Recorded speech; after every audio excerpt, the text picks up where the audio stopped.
nakalihok nga gamhanan, labi pang mahait kaysa espada nga way sulab, ug modulot ngadto sa gitagbuan sa kalag espiritu sa mga lutahan ug sa mga kauyukan, ug motugkad sa mga una-una ug katuyuan sa kasing-kasing. Ug sa pananaw sa Dios, walay binuhat nga natago, pinunuwa ang panangbutang, binuksan ug dayag sa mga mata niya, kang kinsa magahatag raon niya kita usay. Kaya itong hayon na tanan sa pagtindog, gampo ta.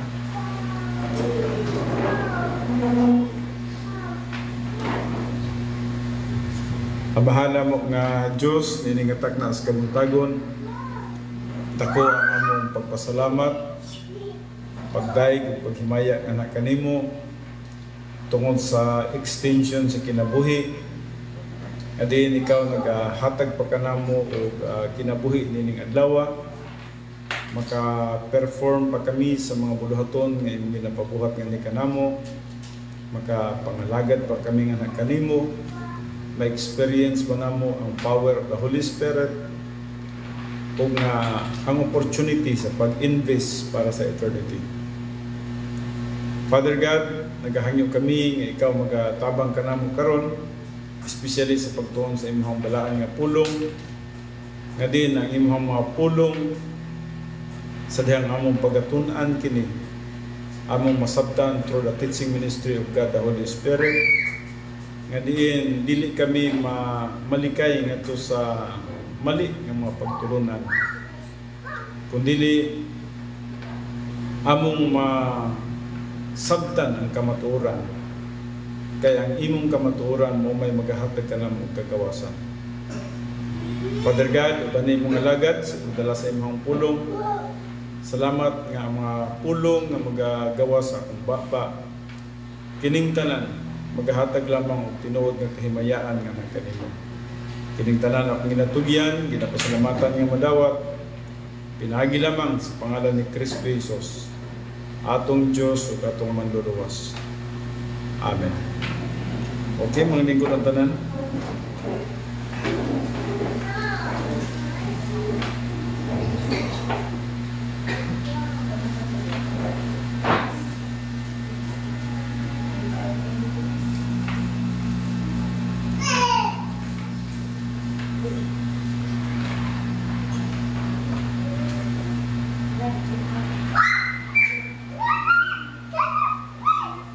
Well, sa dako nga pribilehiyo nga diin dapat gyud magapaminaw gyud kita sa pagtuon sa pulong sa Dios, no? Sa atong paglingkod dinha dapat focus gyud kita kay nahibalo kita nga ang atong kaaway perti gyud ka isog niya, no?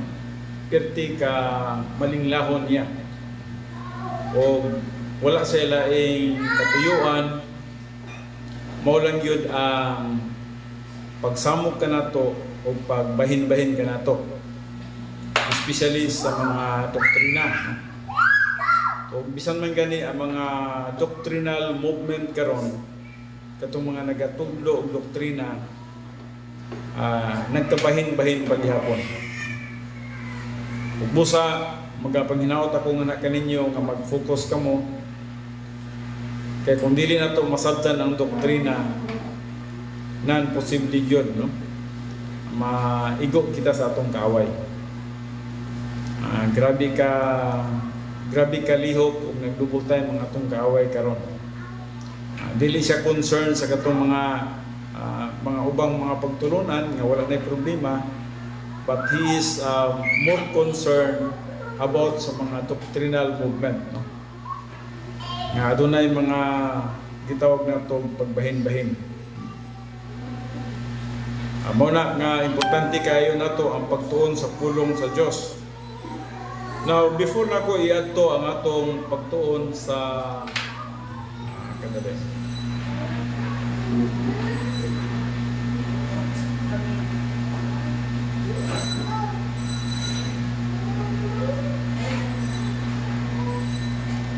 Yeah, before kita muadto sa atong pagtuon sa the barrier, no? ato sa nga i-plaster kining pagtulunan yun, especially sa gitawag na to og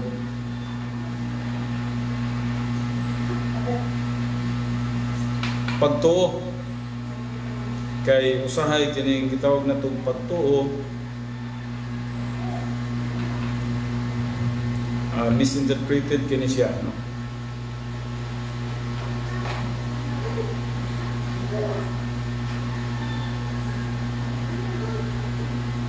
Pero ako lang i-kuha ni kagamay. Kita ba?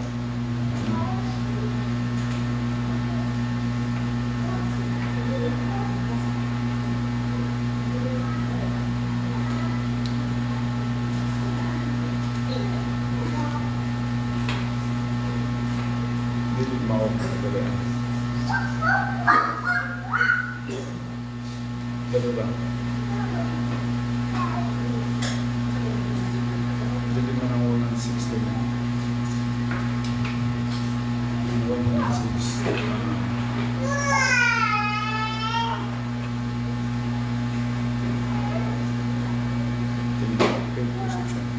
Masearch.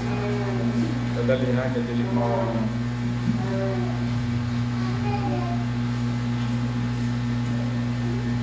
perception.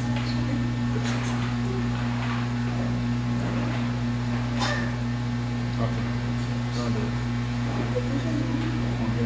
Sige, kasa ba? Bit perception.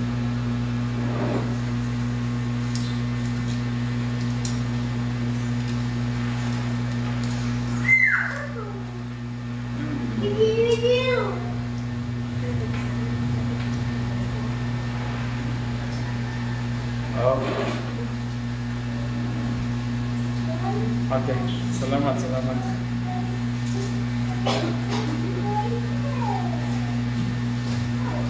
Thank you, Jack. Usa ka mga butang nga diin atagan nato pagtagad kining gitawag faith perception.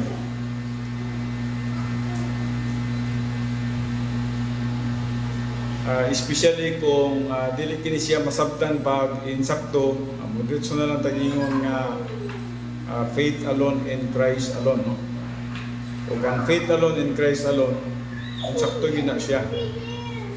Apan kung wala magkadimao ang atong pagsabot, mahimo siyang mali ang faith alone in Christ alone, no? So there is a faith perception. Nagayon din, never do we earn or deserve any credit in the divine dynasty. God's game plan for the royal family is animated by grace. O kanunay ginakong ginatudlo ng grace, kanang 8 categories of grace. Ang tanan gyud grasya. So not human achievement. In gate 4 of the love complex, as in every gate, God does all the work and we reap the benefits. But rin ipasabot nga ang Diyos yun ang tanan nagabuhat sa ato ang kaluwasan. Kaya malisod manggug kay ng nay moingon nga ang iyang pagtuo mo yung nakaluwas. Tama ba yan ang pagtuo? Pero ako lang yun yung gina-emphasize sa inyo kay naman ko'y gamay nga contention din kung gikinahanglan magod nato ang masabtan yun unsang klase nga pagtuo ang isgutan o ngano nga nakakaplag tag kaluwasan. Now, dili nagingon, man possesses 3 basic means of perception. Tulo ka pamaging ang tao pwede siyang makasabot. Number 1 is rationalism, true reasons. Number 2 is empiricism, pinagi sa iyahang nakita, pinagi sa iyahang nadunggan, pinagi sa iyahang natilawan, no? Mga perceptions na siya, no? mga empiricism na siya, no? Nagunitan, no? So nakita. Now in rationalism, empiricism, kung kang ikatulo, faith, pagtuo.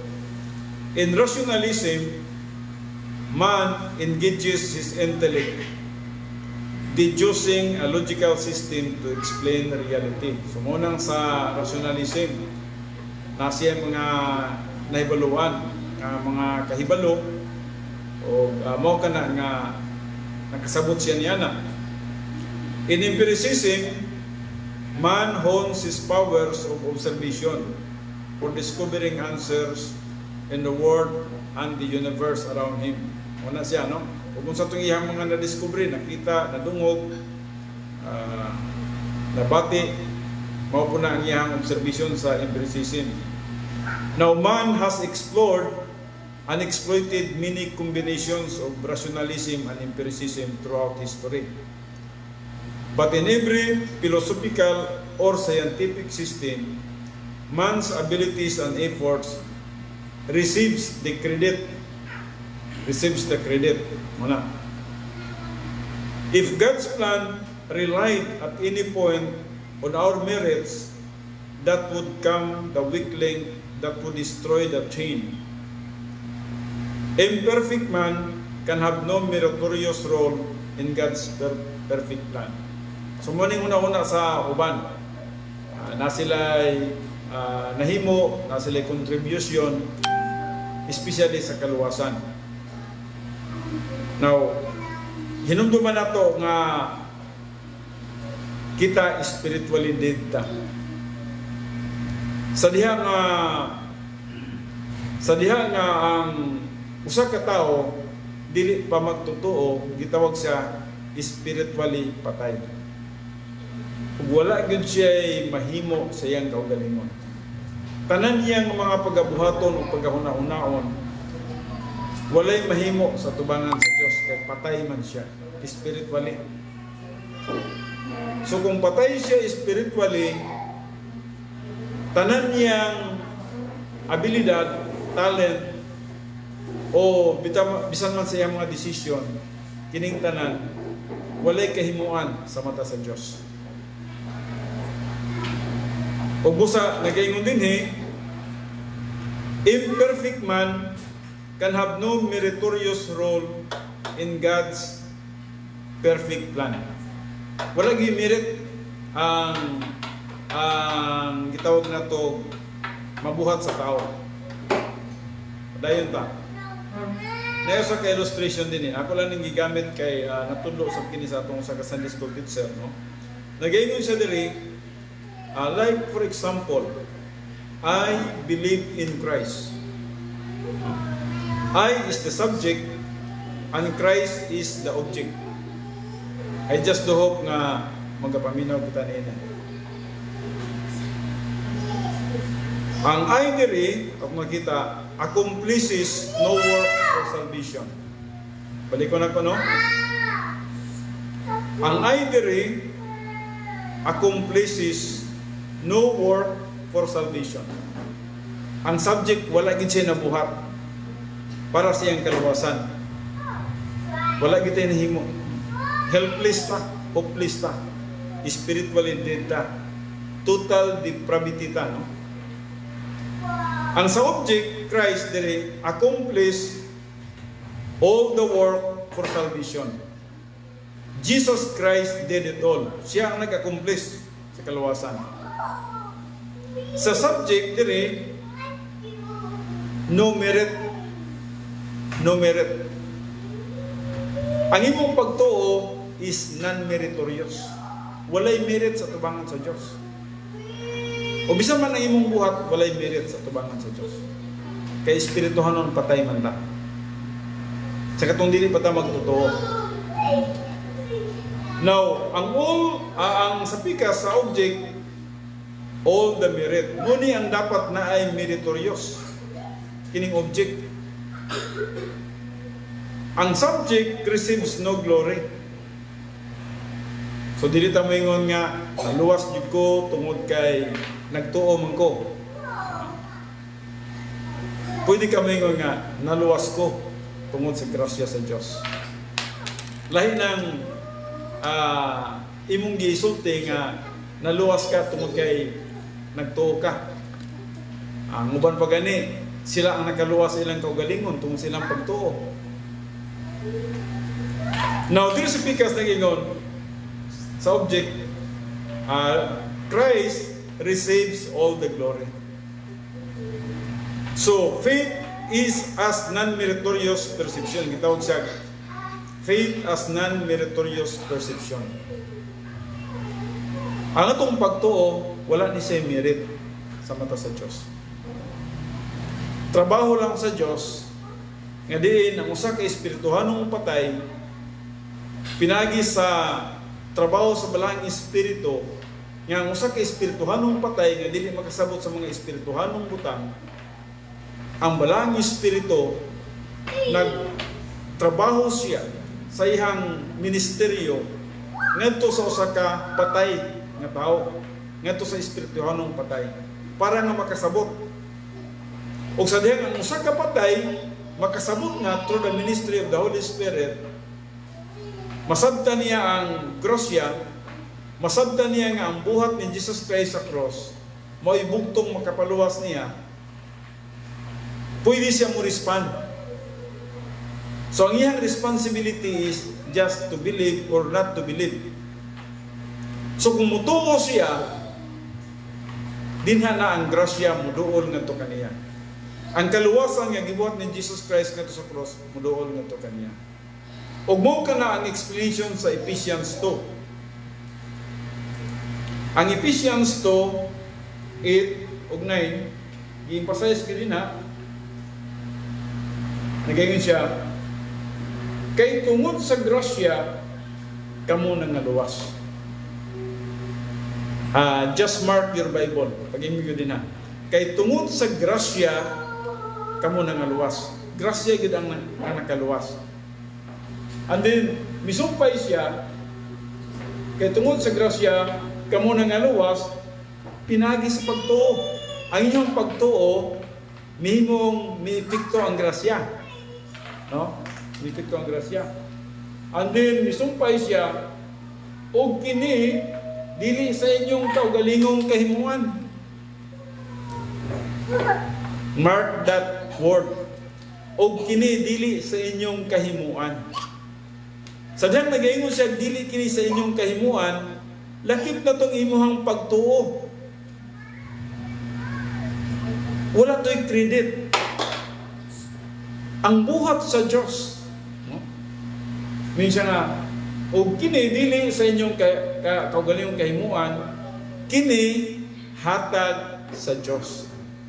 Now, pag-ingon niya kini hatag sa Diyos, nagpasabot gihatag na dahil sa Diyos ang kaluwasan nga di kanato. Munang grace. Munang grasya. Nga dili nato pwedeng haluan sa atong hunahuna nga nakakontribute sa atong kaluwasan. Wa tay contribution sa atong kaluwasan. Ang ato alang ni-response lang ta, ug ang response nato mo ang pagtuo. Ug sa ding nituo ka sa imong responsibility tungod sa imong pagtuo, miepekto ang grasya sa Dios. Mo nang gitawag nato efficacious grace. Klaro ba ta diha, no? Nasabtan ba na nato, no? Nasabtan ba nato nga muinta nga salamat sa grasya sa Dios niya day moingon dayta nga ako gyud ang nakaluwas akong kaugalingon. Ako makadungog ko niya na murag malisdan ko. Kay wala gyud na nato gitudlo nga kita ang nakaluwas atong kaugalingon. Ang Dios gyud ang nakaluwas atong kaugalingon. Ang iyang grasya gyud. Aduna lang tay responsibility. O ang atong responsibility ang pagtuo. Pero wala nagpasabot nga ang atong responsibility mo nay gitawag natong nakaluwas nato. Ang grasya sa Dios ang nakaluwas nato. Without the grace of God, bisan pag-unsawon nimo sa pagtuo, sa pagtuo, sa pagtuo, wala epekto ang imong pagtuo. Ang naiepekto ang grasya sa Dios. Now,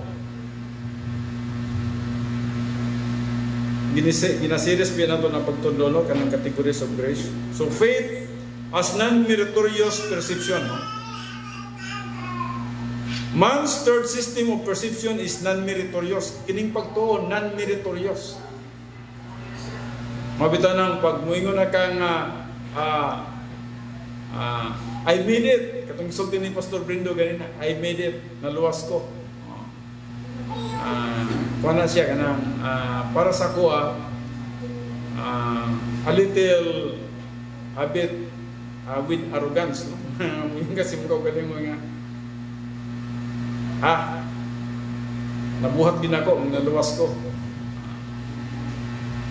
O saka I do not know kung lawom ra kay ning pagkasulti kining gingon ako blasphemous, but almost the same as that. Nga murag moingon ka nga ikaw na ang nakaluwas sa imong kaugalingon o dili na ang buhat ni Kristo Jesus ang nakaluwas sa imong kaugalingon. So man's third system of perception is non-meritorious. In faith, the credit does not belong to the subject. Paminawa, no? In faith, the credit does not belong to the subject. Dili ang credit sa imuhang gamito, but to the object. Ang credit iya sa object. Kinsang object? Christ. Not to the one who believes. Dili sa isang gamito, not to the one who believes, but to what is he believed. Kinsa tong iyang gituohan. This explains why faith is the only means of appropriating salvation. Mo ning pagtuo. Ang pagtuo, nag-appropriate lang siya para sa atong kaluwasan. Pero ang nagluwas pinato, ang grasya sa Diyos. Ang grasya sa Diyos. Mas i-exalt na ko ang grasya sa Diyos kaysa moingon ko nga ang akong pagtuo may nakaluwas akong kaugalingon. Yes, I need to believe. Kinahanglan gyud kong mutuo. Kinahanglan gyud ta nga mutuo as our response. Apan ang grasya sa Diyos may nagluwas nato. Siya ang hingpit nga nagtrabaho dito sa cross. So this explains why faith is the only means of appropriating salvation.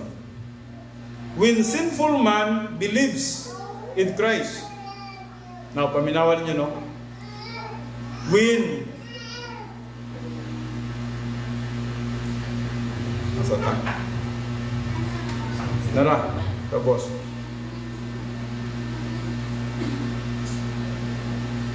Masa to?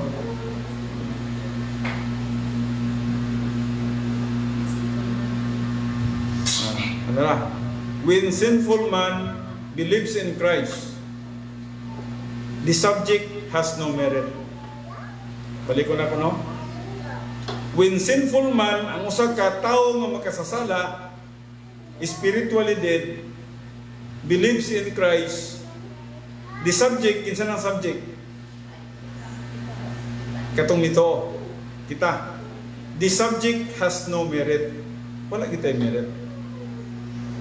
Mabito ng faith is non-meritorious favor. Now, usahay, kung napasabtan na itong faith is non-meritorious favor, maliw na po na ito na siya pag-tuon. No? So, faith, itawag niya din, the subject has no merit. The object, Jesus Christ, has all the merit. Si Jesus Christ lang yun ang dapat ma-exalt. Si Jesus Christ lang yun ang atong dapat hatagan o pagtuo nga ang imo yung buhat sa cross mo'y nakaluwas na ko. Nintuo lang ko anang imong gibuhat sa cross. Ano lang, response, no? Now, only Christ satisfies the absolute standards of God, God's righteousness. In this manner, fallen man enters the plan of God without compromising God's character or corrupting His plan. So, mali siya. Klaro na ba ito din, no? Now, after salvation, sa dihang naluwas na ka, actually, ado na pa yung mga gagmay kayong detalye ni sa ilalom, no? Na pagtulunan. O sa dihang nituo na ka ang balaang espiritu, nag-create siya og human spirit sa usa ka espirituhanong patay. Kaya ang usa ka espirituhanong patay dili lagi makasabot sa mga espirituhanong butang. Walay gana sa mga espirituhanong butang. Bisag unsaon nimo pagwali sa espirituhanong patay, without the ministry of the Holy Spirit, wala gina siya, patay gina siya. O busa, trabaho sa balaang espiritu. Ang balaang espiritu, nagbuhat siya sa ministeryo, o pinagi sa convicting ministry of God the Holy Spirit, ang usa ka espirituhanong patay, makasabot siya tungod kay ang balaang espiritu nagtrabaho sa iyang ministeryo. O kung sa iyang pagkabuhaton, na sa ibuhaton nga desisyon, pwede na ka nga mutuo o pwede ka nga mo-reject. Sa diyang mutuo ka, now just remember ha, ning tuo na ka, ayaw intawag huna-una nga imong pagto, ikaw mo nakaluwas sa imong kaugalingon. Walay merit. Trabaho gyapon sa balaang espiritu. Trabaho sa God the Son, trabaho sa balaang espiritu, o trabaho sa God the Father. Ang God the Father, siya ang nagabuhat sa perfect plan. Ang God the Son, siya ang nag-execute, pinagis kamatayon dito sa cross. Gibayra niya ang tanan natong sala. Ang God the Holy Spirit convicts and illuminates sa kinabuhi sa usa ka patay nga tao. And by that, sa dihang nituo siya, walay credit ng ihang pagtuo, ang naay-credit ang gibuhat sa Dios, o sa dihang nituo siya as his responsibility, ang grasya sa Dios, ang efficacious grace, miduol sa iya, mihatag ato sa iya. Ubusa na luwas. Mao gina siya, no? Importante nga klaro na sa tuwa. Then after salvation, the believer is commanded to reside and function in the divine sphere. So muna ng panahon na, yes, na-create ng imong human spirit. Kaya na-create naman ang imong human spirit, nahimo na kang body, nahimo na kang soul, na naka-human spirit, tulo na. So, pwede na kang makasabot sa mga espirituhanong butang. Pero during that time nga, unbeliever pa ka, wa gyud kay mahimo, wa gyud kay masabtan. Busa nagtrabaho ang God the Father, nagtrabaho ang God the Son, nagtrabaho ang God the Holy Spirit parang maluwas ka. O sa dang nituo ka sa perfect nga buhat sa Dios dito sa cross. Gituhan nimo nga siya ang nagluwas nimo, siya ang nagbayad sa tanan nimong mga sala. Dito ang efficacious grace. Miduol sa imuha.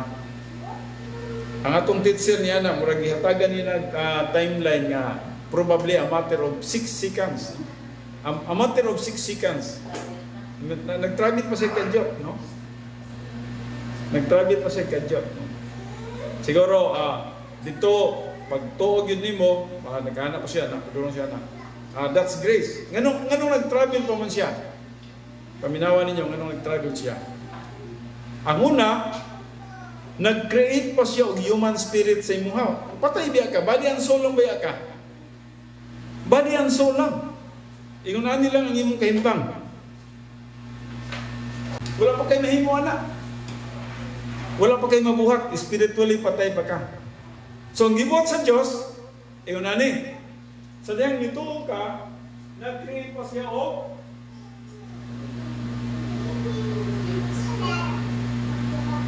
human spirit.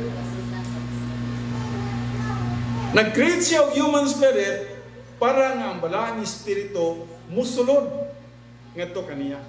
That's the time nga gitawag na to regenerated ka na. That's the time nga gitawag na kag born again. That's the time nga makaingon na kasi mong kaugalingon, luwas na ko. Saved na ko. Nana sa imuha ang human spirit. Nabuhi na, nibalik na ang human spirit sa imuha o gipuy-an na ka sa balaang espiritu. So munang na-computation ang atong teacher nga nga probably mga 5 to 6 seconds. No? Kaysa pagtuo sa usa ka tawo, napasay gihimo. And then, mo na ni bitaw na to efficacious grace. May epekto na ang grasya. Nana nagpuyo ng balang espiritu.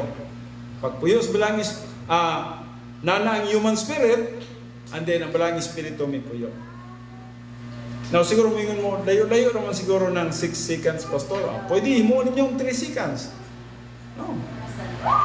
Basta kayo muna na ang proseso. Imo ninyong 3 seconds, 2 seconds, depende sa inyo ha. So muna siya, no, ang gitawag proseso yun sa pagkaluwas o sa katao. So sa imong pagtuo, na-process sa sulod. Napay-process sa sulod. O muna nang daghan na ang mga butang na nadawat nimo, dili lang ang human spirit na buhi sa sulod nimo, ang Holy Spirit may sulod sa imuha, ang si Jesus Christ may puyo na sa imuha, ang God the Father may puyo na sa imuha. So, muna ang sa kabutang na dapat natong hatagan o pagtagat.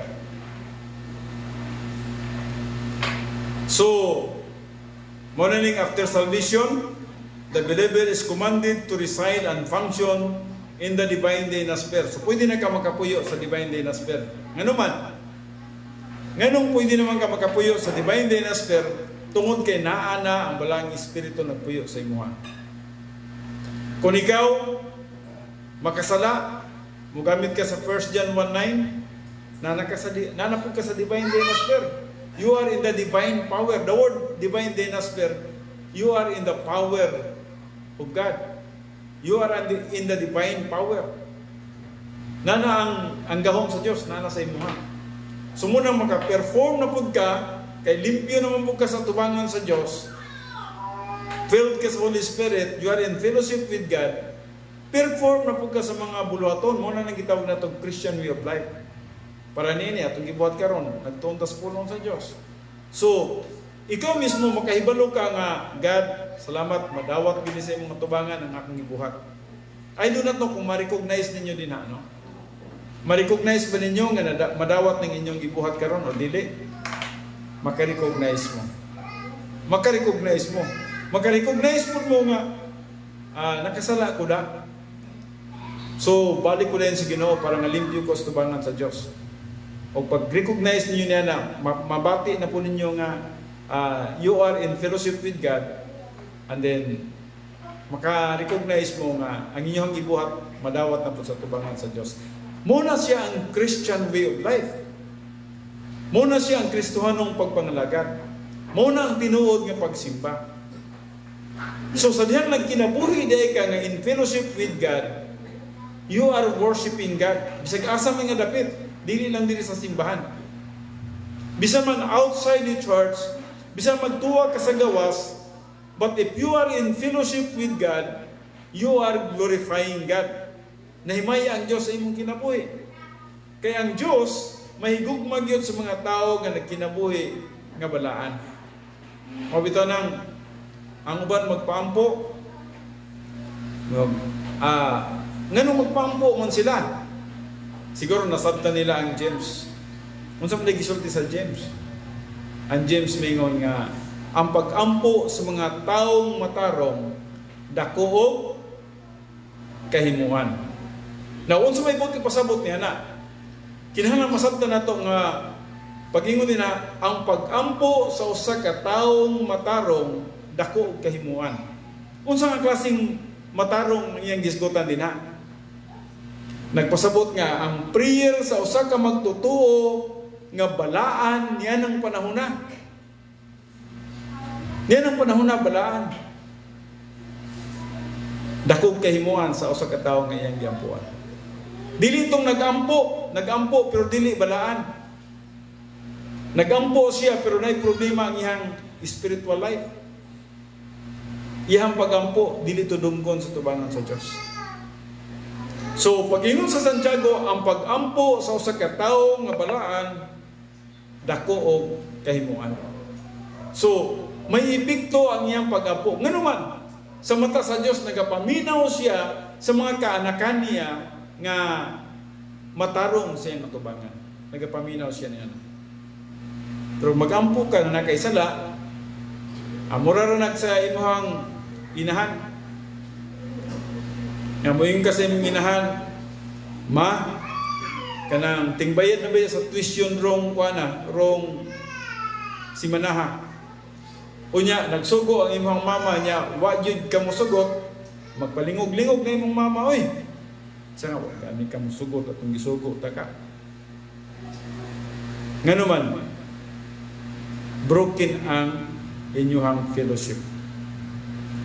Ang Diyos dili makadungog sa pag-ampo sa usa ka anak niya nga adunay sala.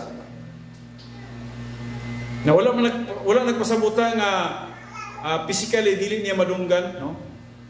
Kay baluman sa tanan dili niya pagapaminawon. Ang pag-ampo sa usa ka tawo nga adunay sala. So mo na nang gitawag natog Christian way of life. So after salvation, the believer is commanded to reside and function in the divine sphere. But God does not suddenly reverse His policy. We are saved by grace. We must live by grace. Grace continues to exclude all human merit. Mabito nang ang pinaka-major yun nga dapat masabtan sa usa ka magtotoo, ang grace doctrine. Hantod nga dili gini mo matuhog ang grace doctrine, di ka mag-enjoy sa imong pagpangalagad. Kaya ang imong panguna-una, murag nag-exert pa kag effort, naningkamot pa kasi imong kaugalingon, imuhang power imong saligan, imong abilidad imong saligan, ang imuhang kaalam ang imong saligan, mahibulong lang kapag kahuman sa buluhaton, murag wala kay nahimo. Kay kinahanglan yun nga masabda na to nga grace gini siyang tanan. Gikan sa imong kaluwasan, gikan sa imong mga panginahanglanon, sa imong pagpangalagad. Sa imong pagpangalagad without the power of the Holy Spirit, that's not grace. Nangalagad ka nga walay gahom sa balang espiritu, dili na siya grasya. Makaingon lang ka nga grasya ang pagpangalagad sa Dios. Sa dihang empower ka sa Holy Spirit, dili man po kay empower sa Holy Spirit kung nakay sala. Dapat limpyo ka sa tubangan sa Dios. By that time, dapat nagkinabuhi jud ka nga limpyo sa tubangan sa Dios. Experientially sanctification. Na kanunay atong ginatudlo din kay nganuman ang mga tao dili mo kabalo sa Christian way of life. Dili nimo matuhog ang Christian way of life kung dili nimo na masabtan. O gana grace na siya. Grasya na siya. Mao nang sa atong pagpangalagad wala man tay kapanghambog kay ang tanan grasya man sa Dios. Trabaho sa Dios sa sulod na to. So, diri nag-ingon siya, God does not suddenly reverse His policy. Wa gina niya gi-reverse niyang policy. We are saved by grace. Naluwas kita sa grasya sa Diyos. Ayaw gid tawag ang kuna ang kaluwasan. Sa dihang nakadawat ko sa kaluwasan, unsa day akong gibuhat? Igo ra kong nagdawat. Salamat sa grasya sa Diyos. That's gift. Gasa. Gasa ang kaluwasan. So, magiging sa diri, we are saved by grace. We must live by grace. Dapat magkinabuhi ta sa grasya. Mao ito gitudlo ni Igsong Glinda ganina. Sa humility is grace orientation. Nganong ang humility is grace orientation man. Once nga usa ka tawo nagatubo sa grasya, magmapaugsanon yun na siya sa gahom sa balang espiritu. Dili pinagi sa iyang abilidad. Dili pinagi sa iyang kaalam. No? Magpaubos siya og unsa man ang leading and guidance of the Holy Spirit. Magpaubos siya sa mga delegated authority. Pastor, teacher, government, magpaubos na siya. So, resulta ang humility when we understand grace orientation. Mabito nang sa problem-solving device, kapila ang grace orientation. Isa ka memorize. Number 4. Number 4, ang grace orientation. Kaya number 5 ang doctrinal orientation. Nganong problem-solving device number 4 ang grace orientation? Na ibaluan ninyo? Sa Christian way of life, muna siya ang dapat na tumasabtan. Sa atong pagpangalagad, nagagad kita sa gahom sa balang espiritu sa sulod sa atong kinabuhi. Dili tungod na to, dili tungod kay hawd ta, dili tungod kay bright ta, dili tungod kay may abilidad ta, o dili tungod kay nagpaumos ta diya sa gahom sa balang espiritu. That's grace.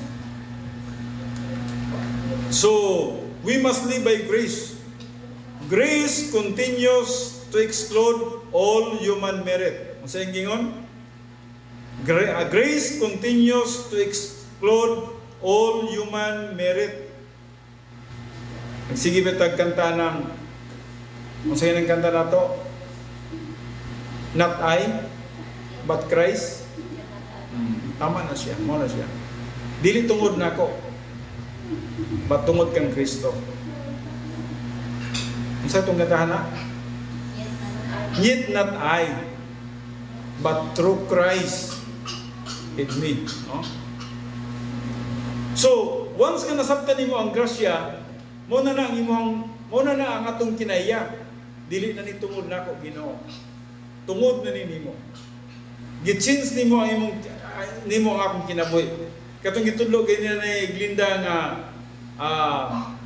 impersonal love. Dili na dependent sa object. Dili na kay gihigugman nimo ang usa ka tawo tungod kay maayo siya, dili na.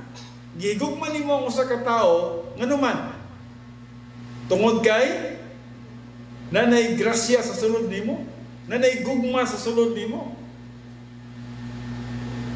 O ang gugma nga nasa sulod nimo mo reflect na ngadto sa uban. Mo na nang gitawag na to impersonal love. Grasya na siya. Napatoy termino nga nindot kay gihisgutan ni Song Linda ganina nga personal love is not commanded. I do not know kung klaro sa inyo na. Nga naman nga ang personal love is not commanded.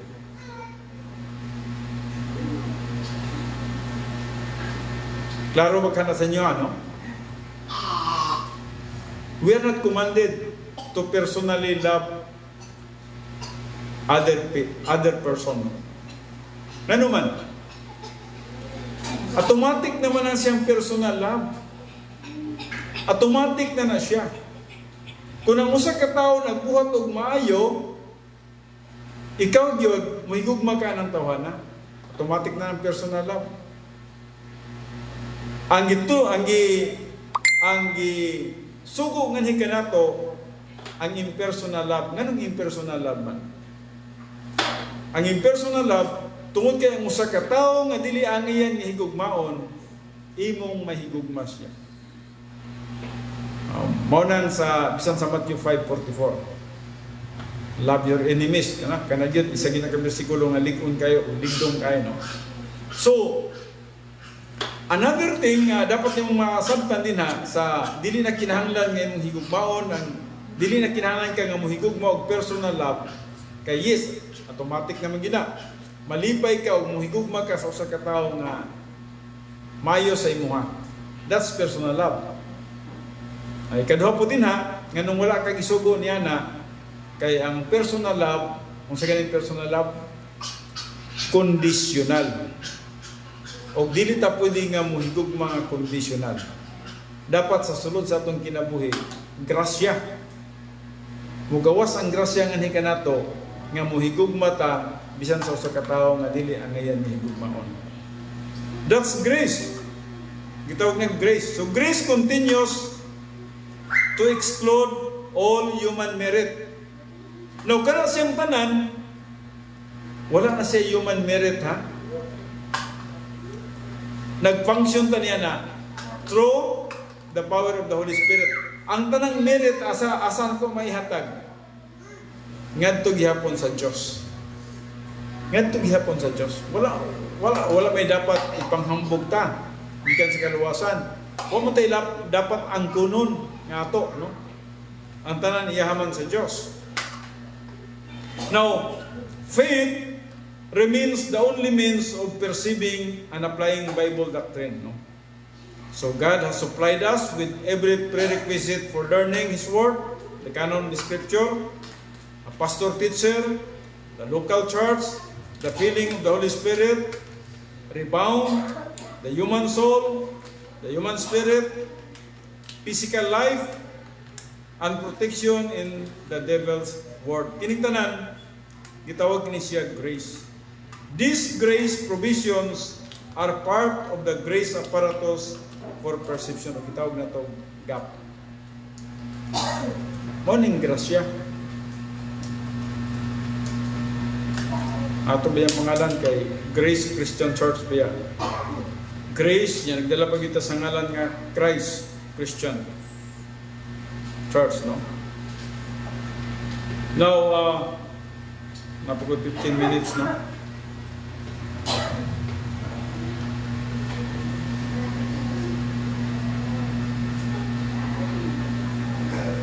So, muna atong mentality of the soul. Ang mentality of the soul, na divided siya sa duha, na gitawag na itong nose, na gitawag na itong mind, o ang pikas gitawag siya cardia, heart. Left lobe, right lobe.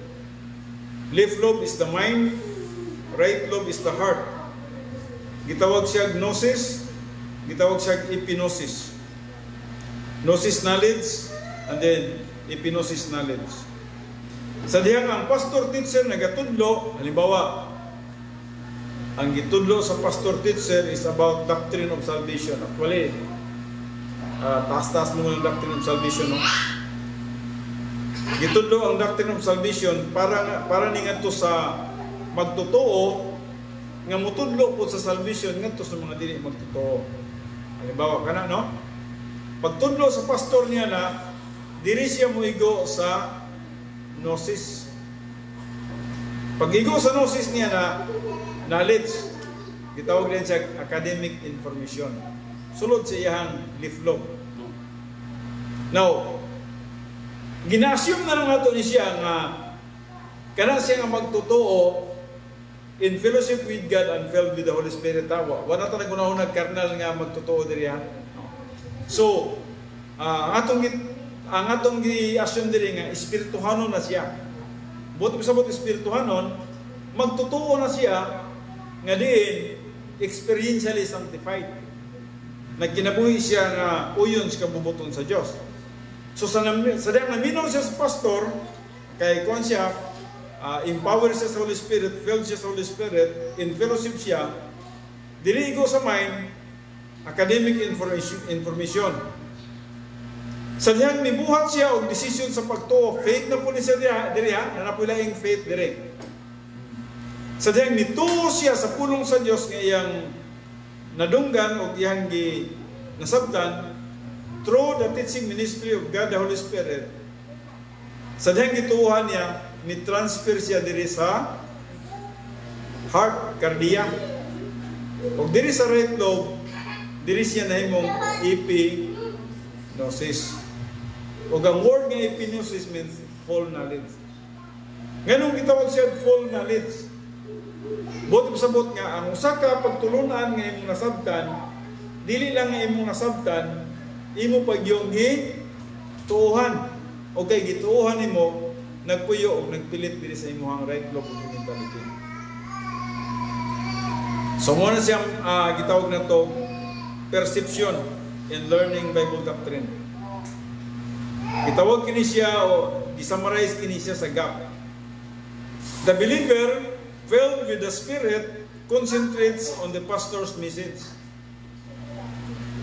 Nagapaminaw siya sa mensahe sa pastor, and then resulting in gnosis, knowledge. Ang resulta niya na sa iyang pag-focus, pagpaminaw, aduna siya mahibaluan, knowledge.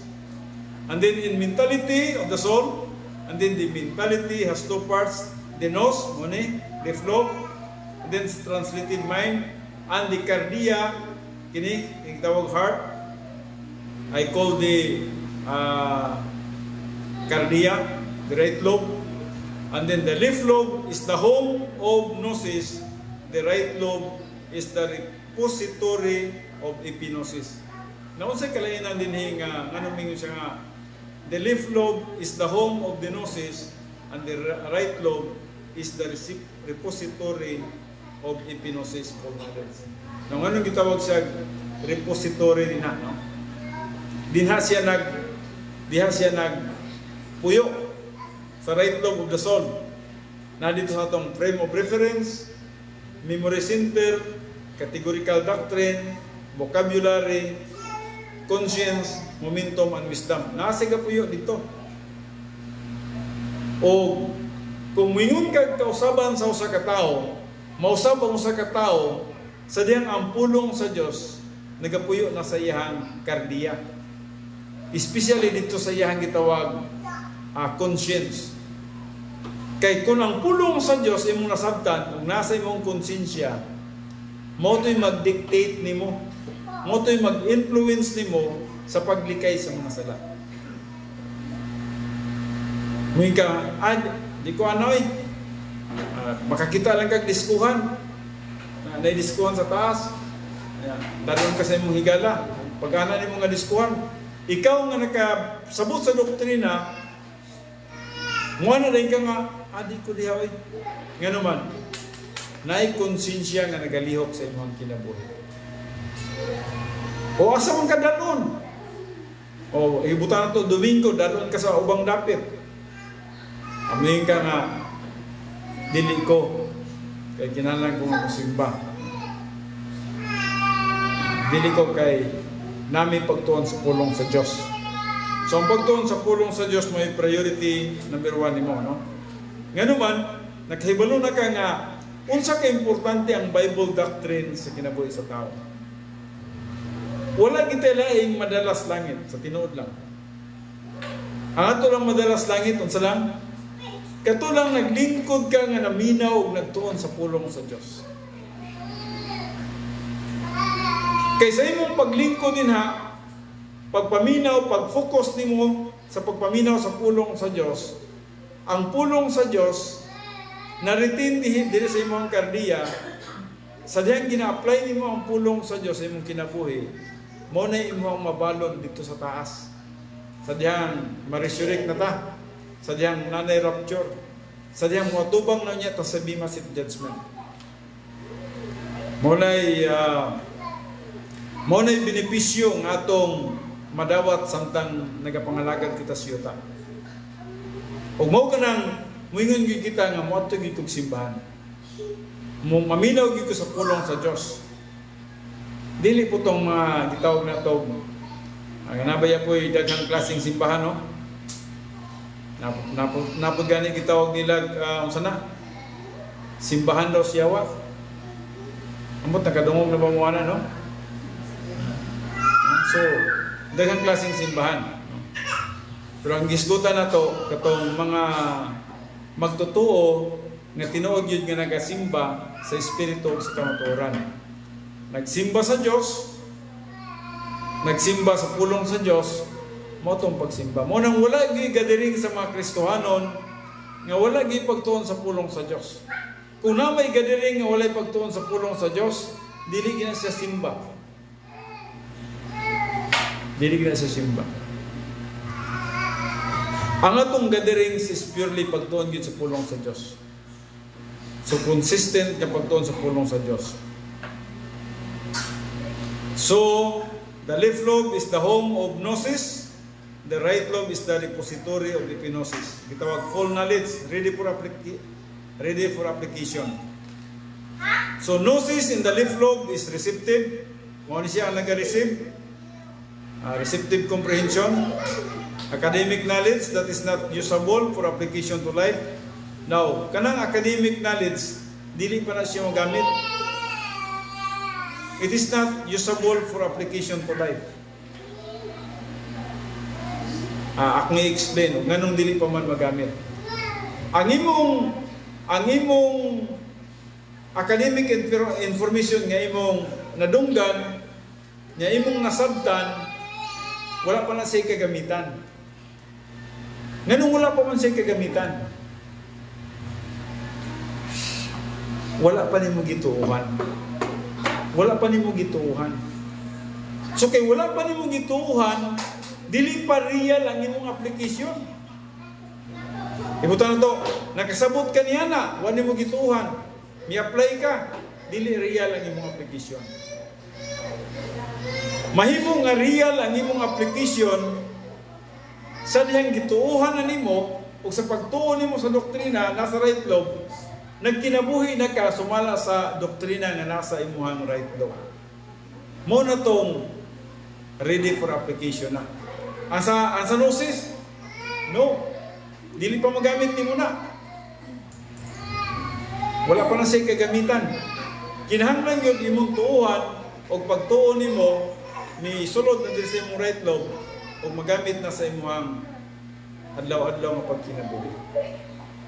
Halimbawa, magwatag ka simple kay nga illustration ka. Nunay man ako nang ilustra sa inyo ano. Halimbawa, 2 plus 2. Nya, mingong ka, anak, hibalo na ko niya na, 4 na. Nagbulo ka nga 4. Nya, imo na po yung gituuhan, nga 4 na siya. So every time nga na ay addition dito, bisa magdula ang mga bata, pag yung 2 plus 2, may nga yung bata, 4. Nanay kagamitan. Gituuhan naman yan nga mo. 4 na siya. Pero kung wala niya tuuhin, siya 2 plus 2, basig 3 na. Pero kay gituuhan mo, ang 2 plus 2 equals 4. So, automatic mo yung ka nga 4 na siya. So, yung na po lang atong ginabuhi. So, academic knowledge that is not usable for application to life. Dili pa. A believer may be able to quote many verses. Pwede ka mo quote og daghang bersikulo. Mabitaw ng paggamit og tanang mga bersikulo does not mean nga nasabtan o gituuhan. Pwede ka mo gamit og daghang bersikulo. Nadunggan nimo ang bersikulo nga nindot paminawon. Pero posible nga wala nimo masabtan o posible pod wala nimo gituuhan. So ang bersikulo kay imong nadunggan, wala nimo masabti, wala po nimo gituuhan, wala na sa kagamitan sa imong kinabuhi. Kinsa naman nakadungog ninyo, seek ye first the kingdom of God and His righteousness. Tanan. Klaro na sa inyo ha. Gituuhan na ninyo. Nana sa inyo ang right lobe of the mentality. So, karon kay nana sa right lobe sa right lobe sa inyong mentality ang Matthew 6:33. Every time nga nay mga opportunities moingon na mo nga unahon gid ako ang Dios. Na naman siya sa right lobe of the mentality. Kung dili ninyo unahon ang Dios unsay mitabo? Mo trabaho ang konsensya. Maglakaw mo dito, sige mo yun, nganong naaman dyan ko tiloy nga, tingsimba mo nung takaroon. Makonsensya mo. Tungkol kaya ang pulong sa Diyos na nagapuyo sa inyo ang right lobe of the mentality. When you disobey, sa dihang mo disobey ka, sa mga pulong sa Diyos na nasa imong right lobe of the mentality, mulihok ang konsensya. Conscience will really take action. Mulihok din siya. Mo pahibalo sa imuha. Mo hatag kanimo og ma-recognize nimo ba nga mali man niya akong ibuhat. Mali man niya akong priority. May mga panahon sa itong kinabuhi ng mga wrong priorities ta, no? So, niyan ang mga wrong priorities nimo, nakahibalo man ka sa Matthew 6:33, makahibalo ka, mag-guilty ka yun. Mag-guilty ka yun. Mulihog yun ang konsensya. So, sa may mong buhaton para hindi ka mag-guilty, sundag yun. Sunda ang naa sa imuhang right lobe of the mentality. The Word of God is the mind of Christ. O kung sa man ang mga Word of God nga nagapuyo sa atong mind, the Word of God is the mind of Christ, sundag yun. Kaya mo na ang kabubuton sa Diyos sa atong mga kinabuhi. Magiging guilty kita, no? Bisan magbuhat ako sa kasala, guilty din ta. May baluta nga, kasala na po ko. O tungod niya na ang konsensya mo lihok. So muna yung mga function dito sa soul streams of consciousness, gikan sa frame of reference, bot pasabot nga nanakay frame of reference sa imuhang kalag, memory center, dito ma-recall nimo ang tanan nimong nasabtan, mga pulong sa Dios, mga verses. And then vocabulary, mga word, kung sa importante ang word. Halimbawa, sanctification, na gitawag positional, na experiential, na nasa imong vocabulary. And then, conscience. Mo trabaho ang konsensya sa adlaw-adlaw itong pagkinabuhi. Through the doctrine of the Holy Spirit, the human spirit, and human conscience. Kana, connected ng tulo. The Holy Spirit, magatudlo siya nga sa atong human spirit, and then ang atong human spirit muadto sa human conscience. Connected na sa tulo. Connected na sa tulo. Gikan sa Word of God, nganing sulod sa atong right lobe of the mentality, trabahoon sa palang espiritu, and then pagtrabaho sa palang espiritu, dito muadto sa itong human spirit, and then ang human spirit mulihok padulong dito sa human conscience. Nga diin, tanan ng imong mga decisions nga wala mo sanong, wala mo sunod sa kabubuton sa Dios, ang konsensya mo trabaho. So muna sa dagan, no? So, the application of Gnosis doctrine is misapplication. Kung na kay mga nasabtan, nga wala pa nimo gituhan, may mo siyang misapplication. Ang true doctrines misapplied generate legalism. Kung pwede man siya, no? Tinuod siya nga doktrina nga imong nasabtan, niya gi-apply nimo, legalism ang dating.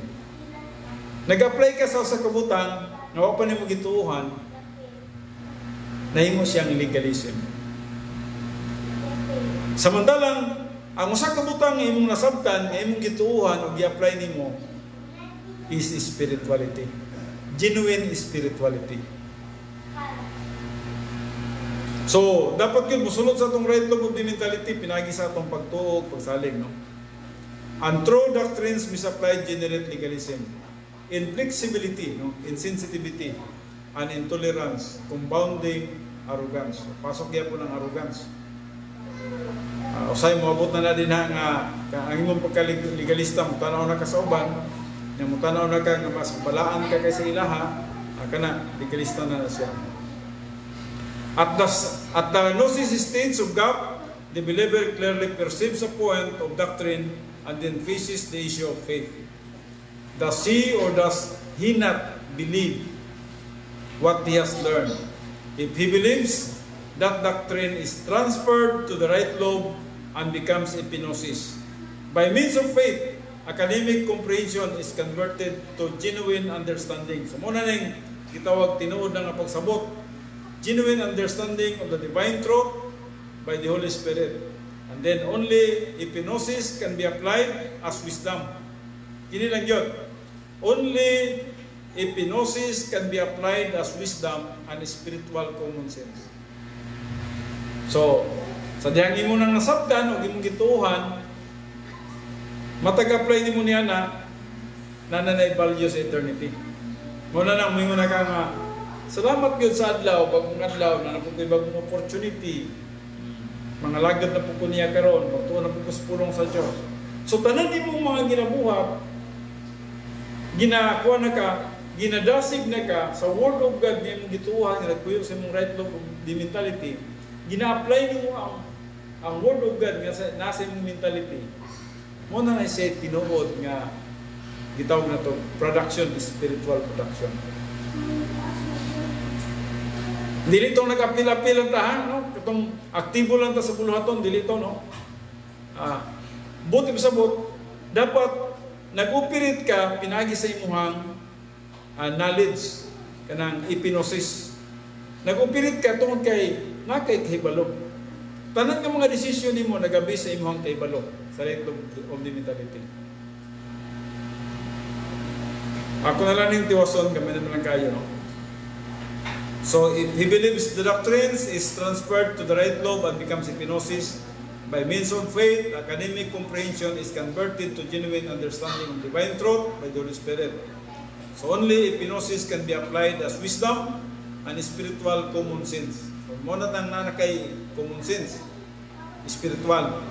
So, epinosis is also the building materials for edification complex of the soul. So, muna nagapaligon sa imong kalag. Nganong ligon man imong kalag? Tungkol sa Word of God, ngayon mong nasabtan, nga na-convert nga sa epinosis. Pareho ko sa inyo karon. Nganong ligon mo nga, someday, langit yun ko. Nganong makaingon mo sa inyo ko galingon nga, 100% langit yun ko. So, na stability sa imong soul. Tungod sa knowledge, tungod sa pulong sa Diyos ngayon mo nasabtan. When you grow in grace, may ka nga, di na dyan ko dapat magkahadlok sa mga butang sa kalibutan. God will provide. That's stability of the soul. Why? Tungod kaya nasabtan mo ang doktrina, nagpuyo sa imong kalag, nga ang tanan ng mga butang sa kalibutan is God's grace. Grasya nga iya sa Diyos. No? So the process of transferring doctrine from the left lobe to right lobe, of converting gnosis to epinosis, is faith perception. Doctrine always has the merit. We do believe, do not. Now, dili na po natong nakita, muna po na itong basihan nga, doctrine always has the merit.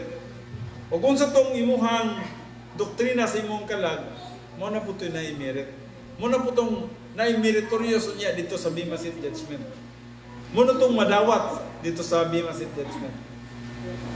Muna ang importante nga daghang tag doktrina sa itong kalag, kaya kung daghang tag doktrina sa itong kalag, daghang tag alternatives nga application. So every time na gina-apply nimo ang doctrine sa imong kalag, halimbawa sa imong pagpili, mga desisyon, dili sa gyud ko manguyab karon kay mo graduate sa ko. That's a good decision. Hulaton sa ako ang insaktong panahon. That's a good decision. So, tanang mga desisyon nimo nagabase sa doktrina nga nasa imong kalag. Ug tungod niya na stable ang imong mga desisyon. Right ang imong mga desisyon, insakto ang imong mga desisyon. Ang imong mga desisyon adunay value dito sa eternity. So mo ang Christian way of life, no? I just hope nga doon na mo nakatunan sa atong pagtuon. Well, actually, ang ako yung i-prepare unta kini yung barrier, pero na-encourage ko nga itudlo kini siya. Nindot kayo nga pagturunan yung kini, no? I just hope nga sa atong pagtuon sa pulong sa Diyos, mo lang yun, no? Focus yun, concentrate yun. Kay ang atong kaway, grabe ang iyang paglihok sa atong panahon karon. Nag-create siya of divisions. Create siya of divisions sa bisan nasa mong dapit. Even sa atong grupo na mga divisions. But if you understand the Word of God, kung ang Word of God lang yun masabtan mo, magiging stable ta, no? Well, magampo ta, akong hangyo ng tanan sa pagtindog. Amahan na mo nga Diyos, salamat sa panahon nga ihatag nga ni kanamo, bisan man sa mensahe, pinasahig ng mensahe. This is outside, bisan man sa akong preparation, but thank you so much, Heavenly Father, sa imong leading, sa imong guidance, nga nagadala ka nako dinhi, nagatudlo dinhi nga pagtulunan sa katuyuan nga ang imong mga kanakan, Father God. Bisan man sa nini nga bahin, mamalig-on kami sa pagsabot sa grasya. Grasya, purely grace. Ang among pagkinabuhi nining kalibutan na. Gikan sa kaluwasan, grasya. Sa mga butang nga among naangkon, grasya. Sa among pagpangalagad, grasya. Sa among pagtubo, grasya. Bisan man sa among kamatayon, grasya. O ngadto na niya, sa muadto na kami sa langit, amo iya pong maangkon ang mga grasya ngayon mong giandam alang ka namo. Walay amo ni Father God. O thank you so much God sa imong pagtudlo ka namo sa mga pagtulunan nga nagahatag og kalig-on, ligdong sa among pagkinabuhi. Nga di nagapaubos kami diya sa imong plano o kabubuton. Ginauli na ko ang tanang pagpasalamat, pagdaig, paghimaya ang anak kanimo, pinagi lamang sa pangalan ni Kristo Jesus, atong Diyos at atong manluluwas. Amen.